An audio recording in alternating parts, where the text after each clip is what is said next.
Hi Money Energy friends, hi Money Number friends. Welcome to Money Number and also welcome to Money Energy 369. Thank you all my subscribers. ನಮ್ಮ ಎರಡು ಚಾನೆಲ್ಸ್ನ subscribe ಮಾಡಿ ನೋಡ್ತಾ ಇರುವ ನಿಮ್ಮೆಲ್ಲರಿಗೂ ನನ್ನ ಹೃದಯಪೂರ್ವಕವಾಗಿ ಕೃತಜ್ಞತೆಗಳನ್ನ ತಿಳಿಸ್ತಾ wish you a happy and successful new year.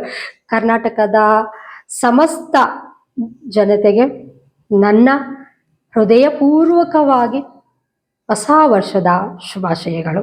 Thank you. ಈ ವರ್ಷ ಎಲ್ಲರಿಗೂ ಶುಭವಾಗಲಿ. 2026 ತುಂಬ ಅದ್ಭುತವಾಗಿ ಇರಲಿದೆ. ನೀವು ಈ ವರ್ಷನ ಅದ್ಭುತವಾದ ಸಕ್ಸಸ್ನ ಸಾಧನೆ ಮಾಡೋಕ್ಕೆ ನಿಮ್ಮ ಎಲ್ಲ ರಂಗಗಳಲ್ಲಿ ನಿಮ್ಮ ಟ್ಯಾಲೆಂಟ್ಸ್ನ ಉಪಯೋಗಿಸಿ ಸಕ್ಸಸ್ ಆ್ಯಂಡ್ ಕೀರ್ತಿ, ದುಡ್ಡು, ಸಂಪತ್ತು, ಐಶ್ವರ್ಯಗಳನ್ನ ನೀವು ಪಡ್ಕೋಬೇಕು ಅಂತ ಆಶೀರ್ವಾದ ಮಾಡ್ತಾ ಇದ್ದೀನಿ. Thank you. ತಥಾಸ್ತು ತಥಾಸ್ತು ತಥಾಸ್ತು. ಲೋಕ ಸಮಸ್ತ ಸುಖಿನೋ ಭವಂತು. ನಮಸ್ತೆ.